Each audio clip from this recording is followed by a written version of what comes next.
अस्सलाम वालेकुम, मैं हूं रज़ा मेकन। आप देख रहे हैं IRK न्यूज़। आइए जानते हैं आज की कुछ अहम अपडेट्स इमरान रियाज खान से। हर जगह पे जो है वो सड़कों पे कंटेनर नज़र आ रहे थे। धड़ाधड़ हुकूमत कंटेनर पकड़ रही थी। दुनिया कहाँ से कहाँ पहुँच गई है। ईरान ने इसराइल पे हमला कर दिया, हमारी हुकूमत जो है वो कंटेनर पकड़ रही है और कंटेनर पकड़ पकड़ के सड़कों पे लगा रही है कि लोगों के एहतजाज को किसी तरह रोकना है। तो बहुत बुनियादी चीज़ में फंसी हुई है कि हुकूमत को बचाना कैसे है। मुल्क को बचाने का किसी को एहसास नहीं, इकॉनमी को बचाने का किसी को एहसास नहीं, खित्ते में क्या हो रहा है किसी को कोई परवाह नहीं है, दुनिया में क्या हो रहा है, दुनिया कहाँ जा रही है किसी को कोई परवाह नहीं है। परवाह है तो सिर्फ दो तीन चीज़ों की। एक चीज़ क्या है कि किसी तरह भी ये हुकूमत बच जाए। दूसरी चीज़ क्या है, कभी भी हमारे केसेस दोबारा नहीं खुलने चाहिए। यानी दो चीज़ें तो बहुत इंपॉर्टेंट है। एक तो हुकूमत बचनी चाहिए, हमारे केसेस कभी नहीं खुलने चाहिए, और तीसरा जो है कि इमरान खान को किसी तरह अंदर रखें, उसको बाहर नहीं आना चाहिए। इन तीन चीज़ों के लिए ये लोग किसी भी लेवल तक जा सकते हैं। बहरहाल आज के दिन में जो वाइब्स आ रही हैं या जो चीज़ें सामने आ रही हैं उससे तो पता चलता है कि मोमेंटम बड़ा ज़बरदस्त पकड़ेगी पाकिस्तान तहरीक इंसाफ। और मेरी पाकिस्तान तहरीक इंसाफ के लोगों से बात हुई है, वो ये कह रहे हैं कि जी हमारे ऊपर बहुत छापे पड़े हैं, इन्होंने गिरफ्तारियाँ भी की हैं, इन्होंने बदतमीज़ी भी की है, और पुलिस ने जो है वो कंटेनर्स भी लगाए हैं, रास्ते भी बंद किए हैं, आंसू गैस की शेलिंग के लिए भी बंदोबस्त किया है, लोगों के साथ लाठी चार्ज और लड़ाई का बंदोबस्त भी किया है। लेकिन ये उतना जुल्म नहीं कर पाएंगे जितना इन्होंने रावलपिंडी में किया था। रावलपिंडी में तो इन्होंने एक अजीबोगरीब सूरत पैदा कर दी थी ना। रावलपिंडी में तो एक जंग जैसी सूरत पैदा कर दी थी, लोगों के ऊपर जुल्म और सितम की इंतहा कर दी थी। इसके बावजूद लोग वहाँ पे पीछे नहीं हटे, बल्कि उन्होंने जबर का मुकाबला किया और उन्होंने अपना एहतजाज रिकॉर्ड करवाया। उन्होंने कहा जी हम अदलिया के साथ खड़े हैं, आइन के साथ खड़े हैं। तो लोग तो जजेस के साथ और आइन के साथ खड़े हैं, लेकिन जजेस कहाँ खड़े हैं उस पर बाद में बात करते हैं। इमरान खान साहब की हिकमत अमली के तहत अभी ये एहतजाज जैसे ही ख़त्म होगा तो हुकूमत को मौका ही नहीं मिलेगा। हालांकि हुकूमत पहले से तैयारियां कर रही है, कंटेनर्स लगा रही है, एक के पीछे एक के पीछे एक कंटेनर्स लगाती चली जा रही है हुकूमत, और वो बंदोबस्त कर रही है। और इस मरतबा ऐसे नहीं होता कि वो कंटेनर सिर्फ एक लेयर लगाते हैं, वो लेयर के पीछे लेयर लगाते हैं, उसके पीछे लेयर लगाते हैं, ताकि मशीनरी भी आए तो धकेलने में मुश्किल हो। तो इस वजह से जो है वो रुकावटें दूर करना थोड़ा सा मुश्किल रहता है। लेकिन कंटेनर तो कंटेनर है और अवाम फिर अवाम है। अवाम साइडों से निकल कर भी आ जाते हैं, नीचे से निकल कर भी आ जाते हैं, उनको घसीट के साइड पे भी कर देते हैं। तो कुछ ना कुछ करके लोग अपना रास्ता बना लेते हैं। अब अली अमीन गंडापुर साहब से मेरी बात हुई, क्योंकि उनकी इमरान खान साहब से मुलाकात हुई थी और इमरान खान साहब ने चिट्टा इनकार कर दिया था साफ।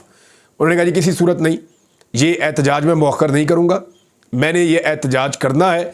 क्योंकि देखें यही वो दिन है जिनके अंदर आपको इस हुकूमत का मुकाबला करना है। अगर हुकूमत का मुकाबला ना किया, अदालत से हुकूमत ने अपने फ़ैसले ले लेने हैं और लोटे पैदा करके या लोटे लाकर उनके ज़रिए से फ्लोर क्रॉसिंग करवा के एक आइनी तरमीम की कोशिश करनी है। और अगर ये कर लिया तो मामला फिर लंबा लटक जाएगा। नंबर गेम क्या है वो आपको बाद में बताता हूँ, लेकिन फौरी तौर पर फिर इस्लामाबाद आ रहा है, इस्लामाबाद के बाद लाहौर आ रहा है, तो हर तरफ एक हुकूमत को थरथली पड़ी हुई है। और इमरान खान साहब ने जेल में बैठकर हुकूमत को दीवार के साथ लगा दिया है।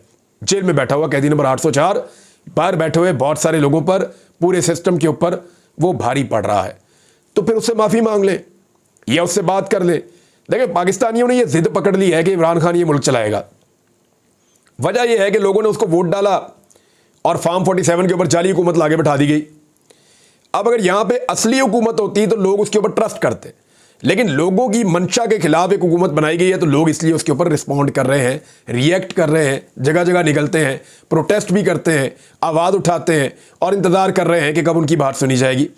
बहरहाल जितनी जल्दी बात सुनी जाए उतना ज़्यादा सिस्टम समझदारी का मुजाहरा करेगा, अदरवाइज़ फिर सिस्टम को सफ़र करना पड़ेगा। अब ये तो है एहतजाज वाला सारा सिलसिला। गंडापुर साहब की इमरान खान साहब से जब बात हुई तो उन्होंने किसी किस्म का कंप्रोमाइज़ करने से इनकार किया है। और मैंने जब गंडापुर साहब से पूछा तो उन्होंने कहा जी हम अभी हिकमत अमली बना रहे हैं कि हमने इस्लामाबाद कैसे पहुंचना है, कितने लोगों को लेकर जाना है और किस तरीके से हम जाएंगे। और इमरान खान साहब का फैसला अटल है, वो ये कह रहे हैं कि हर हाल में हमने एहतजाज करना है। लेकिन गंडापुर साहब ने एक बात की कि सिचुएशन ऐसी बन जाती है कि पुलिस इतनी ब्रूटल आंसू गैस की शेलिंग कर रही है इस मरतबा, और स्ट्रेट फायर भी हुए हैं और रबड़ की गोलियां भी वो मारते हैं कि कारकुनों को होल्ड करना बहुत मुश्किल हो जाता है। देखिए पहले वाले अली अमीन गंडापुर में और इस अली अमीन गंडापुर में एक फ़र्क है। पहले वाला अली अमीन गंडापुर वज़ीर आला नहीं था सूबे का, उसके लिए लॉ एंड ऑर्डर का मसला ही नहीं था। वो जाता था, इमरान खान जो कहते थे वो वहाँ जाके ब्रेकें लगाता था, वो पूरा काम करता था। इस मरतबा जिन लोगों को वो साथ लेकर चलता है उनकी ज़िंदगी की रिस्पॉन्सिबिलिटी भी है, फिर लोगों के जज्बात भी होते हैं। जब सामने से लगातार मारा जा रहा है, बार बार मारा जा रहा है, तो आप कब तक लोगों को होल्ड कर सकते हैं? तो तसादुम से गुरेज करना बड़ा मुश्किल है। ये सिचुएशन मुझे समझाई उन्होंने, उस दिन भी कहा था, आज भी कहा कि मेरे लिए सबसे बड़ा चैलेंज ये होता है कि मेरे साथ जो लोग जाएं वो पुरअमन रहें, क्योंकि दूसरी जानिब से लगातार इश्तियाल दिलाया जाता है और इतना तशद्दुद किया जाता है कि लोग परेशान हो जाते हैं। देखें, हुकूमत के पास 215 बंदे हैं, 215 में से एक बंदा वोट डाल नहीं सकता, वो है स्पीकर, 214 रह गए। 2 बंदे मैंने आपको बताया हुकूमत के टूट गए हैं अब तक की इतला के मुताबिक, तो 212 रह गए। अब मौलाना फजलुर रहमान साहब ने तो साफ कह दिया जी मैं नहीं आ रहा। अगर उनके 2-3 लोटे बन भी गए 63A के फैसले के बाद, तो भी ये मैक्सिमम मिला के 214-15 तक चले जाएंगे, चले 16 तक चले जाएंगे। फिर भी इनको पाकिस्तान तहरीके इंसाफ के अंदर से, जो पाकिस्तान तहरीके इंसाफ के बंदे हैं, उनमें से 8-9 बंदे इनको तोड़ने पड़ेंगे। जो मर्जी कर ले, 8 से 9 बंदे इनको तोड़ने पड़ेंगे। क्या तहरीके इंसाफ में से 8 से 9 बंदे टूट सकते हैं? मेरी अब तक की इंफॉर्मेशन के मुताबिक जो फिगर मैं आपको बता देता हूं, उस्मान चौधरी साहब कंप्रोमाइज्ड हैं, उनकी फैमिली ने भी कह दिया है, उनके चचा ने भी कह दिया है। ज़हूर कुरैशी और औरंगजेब खिची साहब डामाडोल हैं अभी तक। जिन लोगों से भी मेरी बात होती है वो कहते हैं जी ये पल्ला नहीं पकड़ा रहे, ये अभी तक कोई बात ही नहीं सुन रहे, ना कर रहे। तो ये 3 लोग हो गए। अगर इन 3 वोटों को आप हुकूमत की तरफ गिने भी तो उनको फिर भी 5-6 वोट चाहिए। तो क्या वो ये 5-6 वोट हासिल कर सकते हैं? आ जाए ज़रा जायज़ा ले लेते हैं। रियाज फतियाना साहब जो हैं वो हलफ दे चुके हैं, उनकी फैमिली जो है वो ये कह रही है, बार बार मुझे भी रब्ता किया उन्होंने कि जनाब ये खबर हम आपको दे रहे हैं कि वो पाकिस्तान में नहीं है, पाकिस्तान से बाहर है और हम किसी सूरत किसी तरमीम में वोट नहीं डालेंगे। अली शाही वो भी पाकिस्तान से बाहर है और वो भी कहते हैं जी वोट नहीं डालेंगे।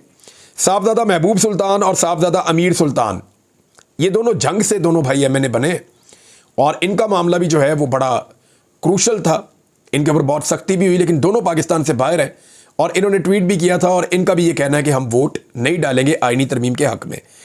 तो ये वो बंदे हैं जिनके ऊपर अभी हुकूमत का इन्हिसार है कि ये बाहर से आएंगे और आकर वोट डाल देंगे, लेकिन ऐसा लगता नहीं। बाकी जितने कमज़ोर बंदे थे पाकिस्तान तहरीके इंसाफ के, जिन पे उनको शक था कि ये कहीं इधर उधर हो जाएंगे, उन सबको पाकिस्तान तहरीके इंसाफ ने काबू करके अपनी जगह पे पहुंचा दिया और उनको वहां पे अपनी निगरानी में रखा हुआ है। तो वो बंदे तो पाकिस्तान तहरीके इंसाफ ने काफ़ी हद तक हैंडल किए हुए हैं। अब इनमें से जो है वो चंद लोग जो है वो इंतज़ार कर रहे हैं हालात का, कि हालात के मुताबिक हम फैसला करेंगे। अगर तो इधर जाना होगा इधर चले जाएंगे, उधर जाना होगा उधर चले जाएंगे। तो ये सारी चीज़ें इमरान खान साहब को रिपोर्ट हो रही हैं। इमरान खान साहब ने ये कहा था थोड़े दिन पहले कि जो 3 बंदे आपको कंफर्म हो गए हैं ना, उन 3 बंदों को इससे पहले कि वो आपको जवाब दें, आप उन तीनों को पार्टी से निकाल के कारकुनों को साफ बता दें, फिर इलाके के अवाम जाने, कारकुन जाने और वो बंदे जाने, इनको निशाने इबरत बनाए, इनको पार्टी से किक आउट करें। इमरान खान साहब ने तो ये कहा था और उसके पीछे एक मकसद था। मुझे लगता है कि इमरान खान साहब ने इसलिए ये करना चाहा कि उन्हें पता था ये बंदे अगर टूट गए तो वापस तो आएंगे नहीं, कंप्रोमाइज़ हो गए। लेकिन एक बात इससे हो जाएगी कि बाकी लोग जो हैं उनको कान हो जाएंगे और वो होशियार हो जाएंगे, खबरदार हो जाएंगे कि जनाब ये पार्टी से किक आउट करते हैं, बंदे के साथ होता क्या है। तो एक दफ़ा झलकियाँ अगर इनके हल्कों में चल जाती और लोग प्रोटेस्ट करते और इनकी सियासत को तबाह होता हुआ बाकी लोग देखते, तो उससे एक इम्पैक्ट आता। तो इमरान खान साहब की हिकमत अमली तो ये थी, लेकिन पार्टी ने हत्तुल इम्कान कोशिश की है कि कुछ भी करके इन बंदों को काबू किया जाए, जैसा कि उन्होंने 1-2 पार्टी ने किए भी हैं। ऐसा नहीं है कि पार्टी का मौक़िफ़ बिल्कुल गलत था, पार्टी ने 1-2 बंदे इनमें से काबू किए भी हैं। ब्रिगेडियर असलम घुम्मन साहब है, उनकी पूरी फैमिली ने, उन्होंने खुद यकीन दिलाया और बार बार दिलाया कि जनाब मैं कहीं नहीं जा रहा, मैं इधर उधर कहीं वोट नहीं डालूंगा। जैसे रियाज फतियाना साहब की फैमिली है, जैसे एक और साहब हैं जो काफ लीग में चले गए थे, चौधरी इलियास साहब, वो भी शायद अब वोट नहीं हुकूमत को मिलता। 1-2 और लोग भी हैं, अभी मैं नाम नहीं ले रहा, लेकिन फ्यूचर में आपके सामने आ जाएंगे। अली अमीन गंडापुर साहब की एक मुलाकात हुई है मंजूर पश्तीन से।